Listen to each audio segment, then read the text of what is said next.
Welcome back to Wealthy Mentor Trading, guys. Today is January the 9th, 2022, and today I'm going to be looking at the S&P 500 along with 5 stocks that I'm going to keep my eyes on going into the week.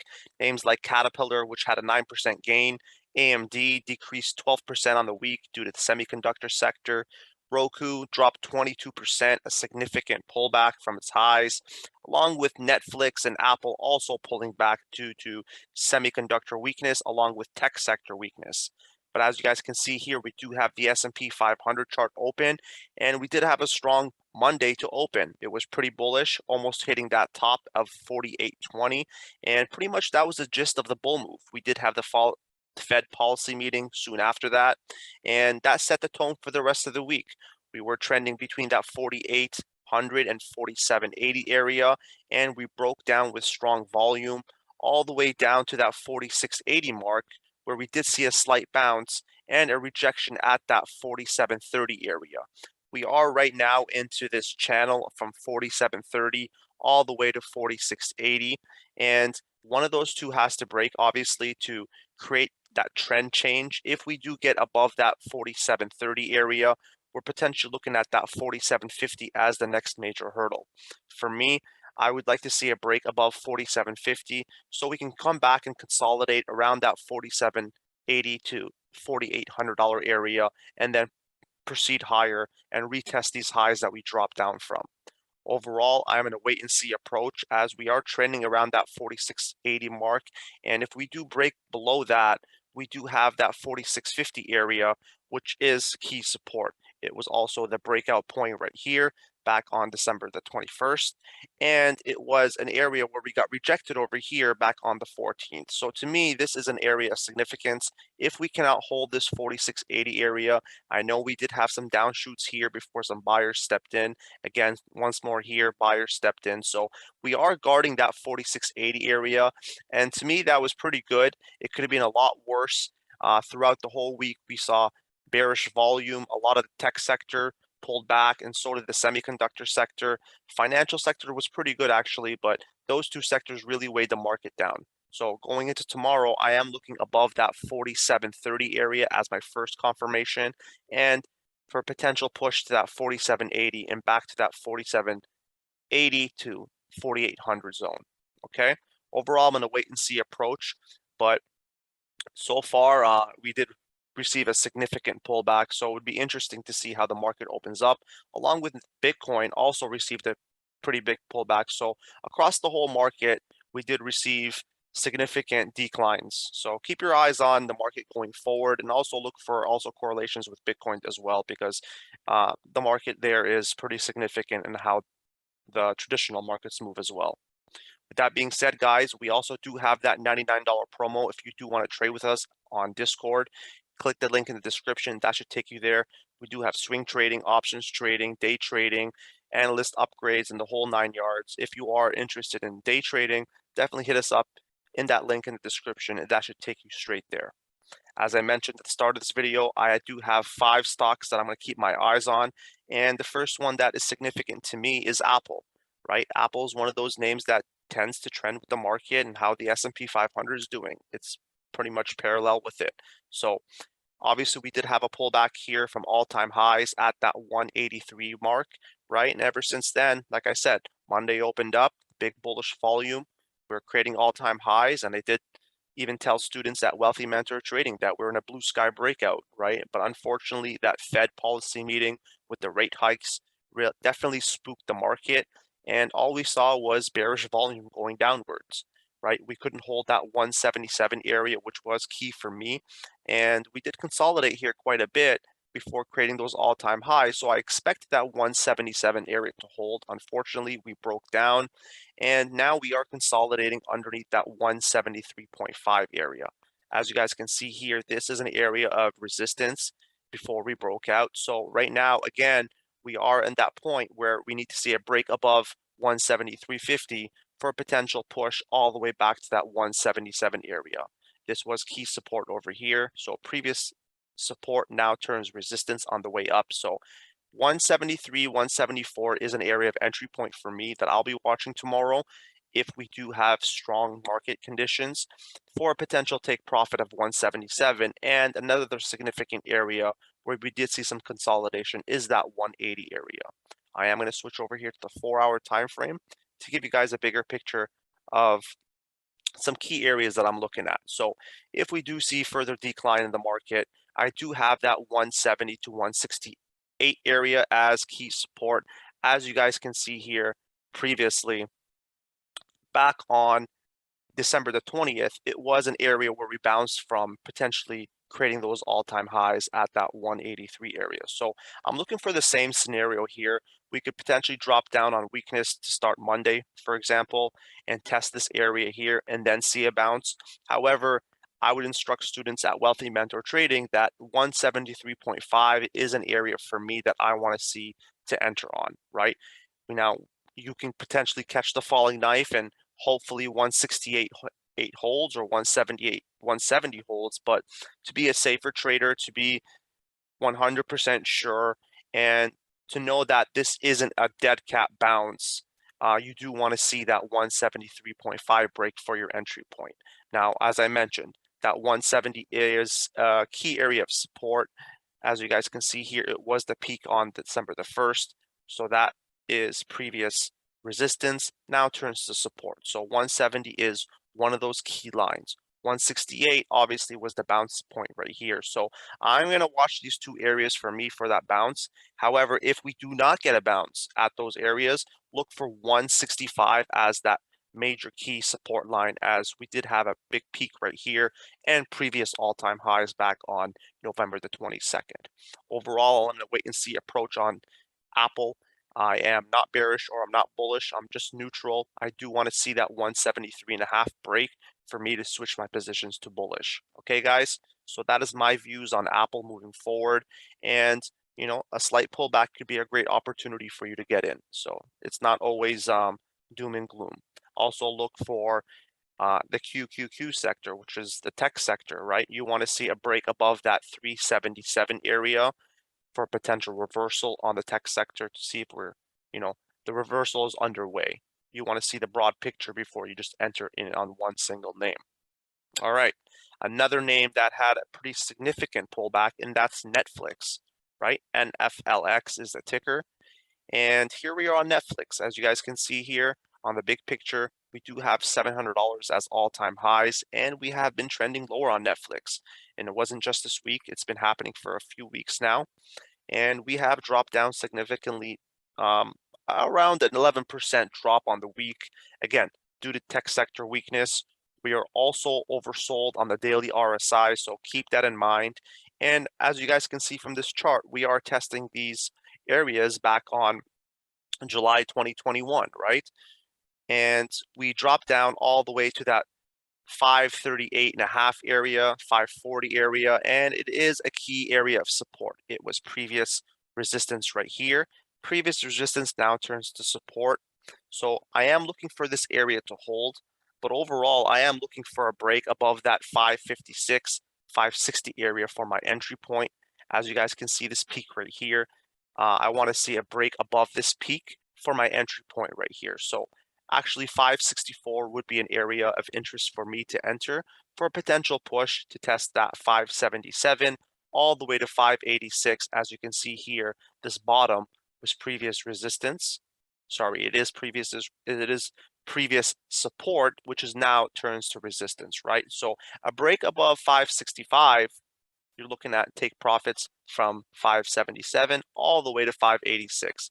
As you guys can see also here, there is quite a bit of price action. So be prepared to see a lot of whipsaw action and back and forth action along the way up, right? But you do not want to enter right away at this 538 area because it can dip lower. And that's what brings me to my next thing that I want to speak about, right? If we do not hold that 538 area, we could potentially drop down to this 520 zone where we did have consolidation and then we broke out. So if we see continued weakness in the tech sector or in the overall S&P 500, look for that 520 as a key area of support.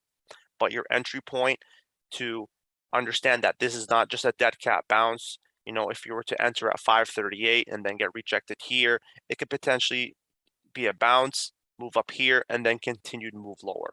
But with an entry point above 564, you know that you're taking out a key high point right here back on July 2021, which was a key point of a rejection, right? So you want to get above that 565 area for a potential push and to test these peaks right here at the bottom of that 586. So Netflix, 11% pullback, key point. Another key point is that daily RSI is oversold. So that is another key point. And I'm not much of an RSI guy. I don't like to look at that too often. It is a lagging indicator, but when the big hourly time frame, 4-hour time frame, daily time frame is oversold, specifically the daily time frame and the weekly time frame, you're definitely going to get a little bounce. However, 565, 564 is an area of entry point for me, just to be 100% sure. And you never want to depend on the RSI for your entry points. Okay, you want to look at previous history and support and resistance zone, and also understand how the stock moves. All right, another name that is, you know, on the downhill, and that's Roku. ROKU is a ticker, and we have had 20%, 22% decline just last week alone. But overall, from that $490 area, we've been in a downtrend, right? We are at that 176.55 area where we do have strong support.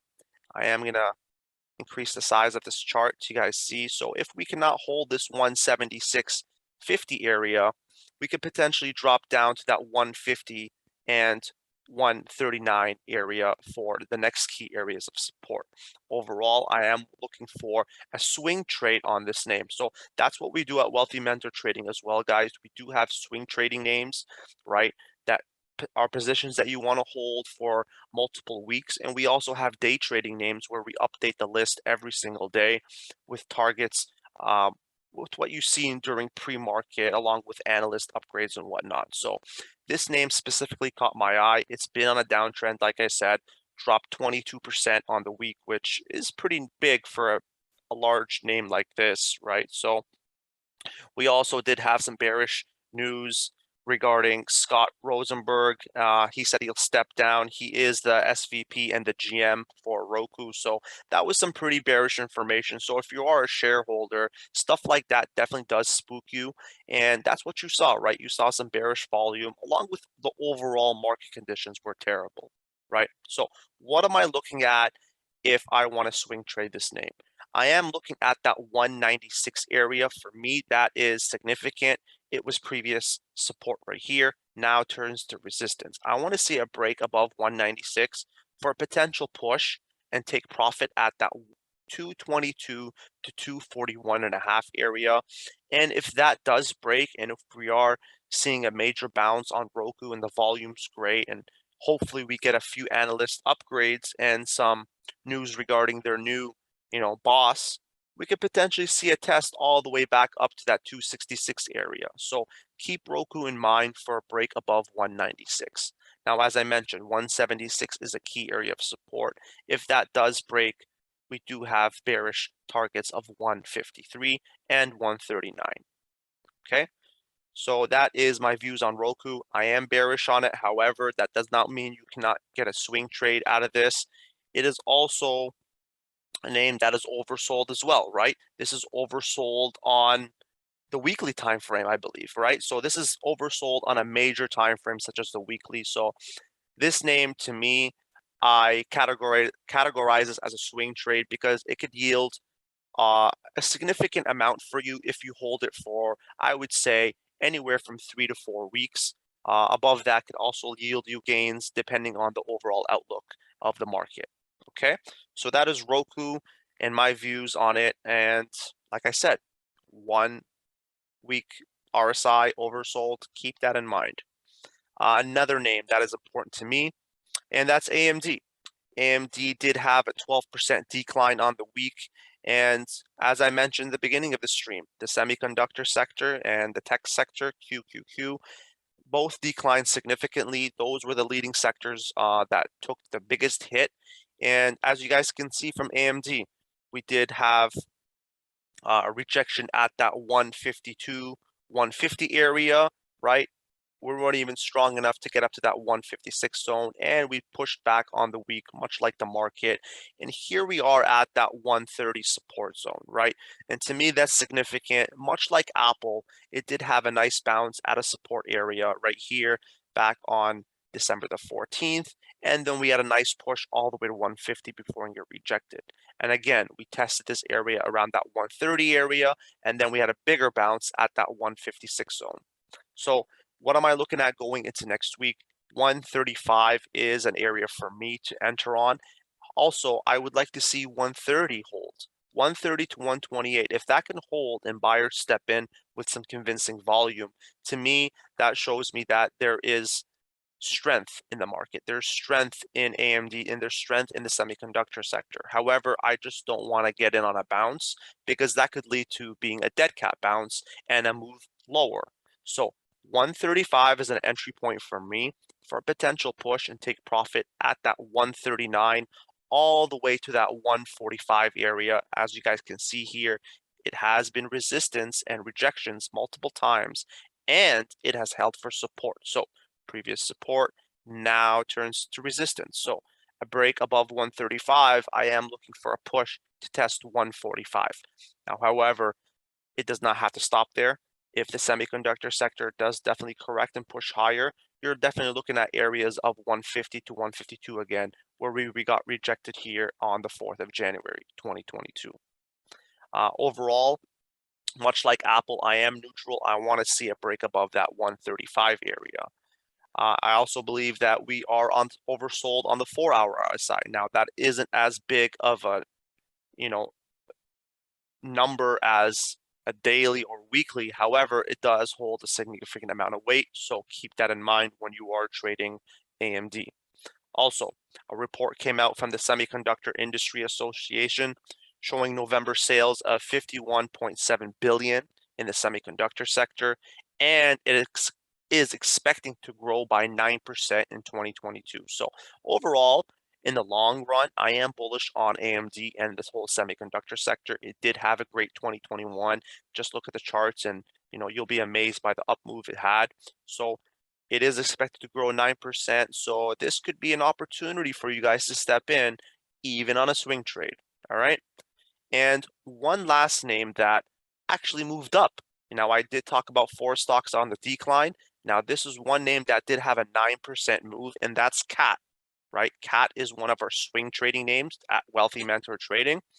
And as you guys can see here, it did have a nice move, moving 9%, breaking through key resistance 210, 209 right here, right? It was in a consolidation zone. And here we are now at a key resistance point at that 225 area. Now, this is important to me is because the last time we hit this zone back on August 2021, we had a major rejection and we did test these lows at that 186 area. Here we are again in a double top formation. And what I want to see is a break above 225. I want to see convincing volume. I want to see an analyst upgrade. I want to see good market conditions, right? And if you see all those things, right, you want to enter on the break of that 225 zone and take profit at that 231 to 235 area where we did have key support here, which now turns to resistance. So, right, if you're entering 225, you're going to see some resistance at that 231, 235 area. Also, what you want to note is that we do have analyst upgrades, right? It did move 9% because an analyst from Bernstein upgraded the stock with a $240 price target, right? So think about it. $240 would lead you all the way up here, which is a key consolidation area. So we could potentially have a nice bullish week on CAT on the break of 225. Now, key support for me on a pullback is that 219 area. It was support right here, sorry, previous resistance right here. Right now turns to support. It was also consolidation here where it was resistance. Again, now turns to support. 219 is a key area of support on a pullback. If we do get a pullback and we drop down to that 219 area and that area holds, bulls step in. That is also an area for you to pick up your shares or enter options, because it does show you that bulls are strong and are guarding 219. Okay, if we cannot break 219, you can also open up shorting positions, right? Puts down to 215.5 and 210, which was the breakout point last week. All right, pretty bullish on CAT. However, 225 for me is a make or break deal, because obviously, like you see here, we've had a major rejection and then a pullback. So 225, watch out for that on CAT. All right, guys, so that was 5 stocks to keep your eyes on this week. As I mentioned, CAT, a nice 9% gain. AMD, pullback, oversold on the 4-hour RSI. Roku down 22% on the week. That is key. Also oversold on the weekly. Netflix and Apple also declined significantly. So guys, watch out for the S&P 500. Watch out for that 4630 area, right? Key area that we're trending in. Also look for QQQ and SMH sectors to push higher, to see if this is not just a dead cat bounce, but where we're moving and correcting and moving higher and staying above there. So good luck trading tomorrow, guys. Make sure you check out these 5 stocks, like the video, and if you do want to trade with us, hit the link in the description to join Wealthy Mentor Trading. Thank you so much, and see you guys next week.